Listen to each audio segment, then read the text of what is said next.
Detroit is seeing an influx of really fantastic minds and capitalizing increasingly on the fantastic minds that are from here, that live here, that grew up here, that have relocated here. And I think that the influx of energy that's here in Detroit is really unbelievable. Almost something you just have to touch foot here on the ground to see. We're very excited at the Conservancy to see so many downtown residents. We've worked for years to bring residents downtown. We had a lot of underutilized or vacant buildings. These are now, fun, hip lofts, but they span the generations. It's not just young people. It's not just college students. It's multi-generational. And one of the things that the early developers did was to allow dogs, and so people are actually out on the street walking these dogs, and so that's very exciting to see that activity. At the Conservancy, we're working to engage this new population. We do a film series downtown. We're trying to figure out ways to advertise that more. We're already in the downtown newspaper, but just to try and bring more people in. But I think we need to be doing more to do outreach to these new residents who have really come back to reclaim these historic buildings. Denver has seen a new influx of creative energy. We are a city that's very much trying to attract the creative class, and cultural endeavors is important to us.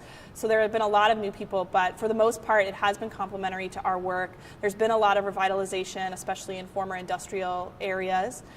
But a lot of those projects are not necessarily using traditional preservation tools, but they are accomplishing preservation goals. Recent investments in Dallas have been very exciting. We've seen a lot of great projects come along, but with that as well, we have more pressure to meet the market demands for those buildings and what they need to do, or the developers need to make the project work. So there might be some conflicts with strict historic preservation, preserving the sites the way we feel they should be preserved. So that's always an issue, and we try to work with the developers as much as we can. It's really now growing exponentially. We have a really strong housing market in downtown Cleveland. And many of the new people who have moved into the city are young professionals, and they're in their early 20s to early 40s, let's say.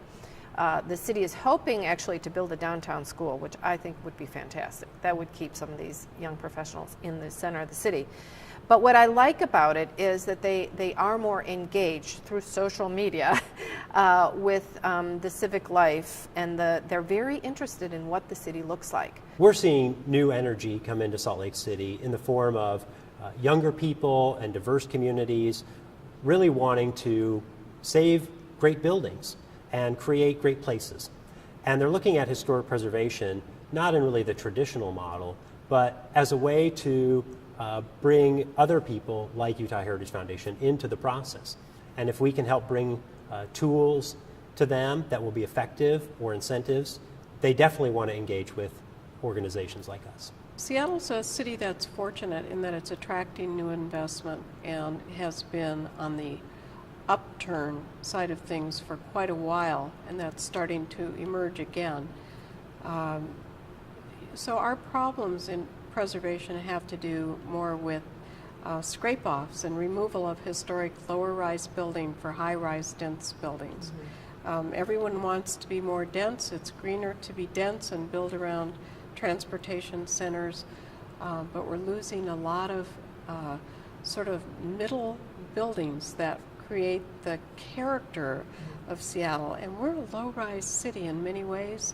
And part of our appeal is this extraordinary views and the view shed and the geography and geology that's so visible, the mountains, the lake. And these are things that are very important to people who live in Seattle. So when we do dense buildings, we have to be very careful not only of views, but of removing so many buildings that are not designated that we are in danger of losing our character. We find that people's interest in historic preservation can be a lot broader than simply the conservation of historic places. People feel strongly about their neighborhoods, and any investment that accentuates a sense of neighborhood pride and builds economic development is a winner. In Detroit, there are several developers that are having a huge impact on the city that are purchasing historic buildings, and I'm thrilled about that, because otherwise Many of those buildings would be falling in on themselves. There's been some conversation about whether or not they're doing things exactly as they should, following the Secretary of Interior standards. And I think that conversation will continue. My feeling is that we need to be flexible, somewhat flexible, and understand that at least we're retaining those buildings.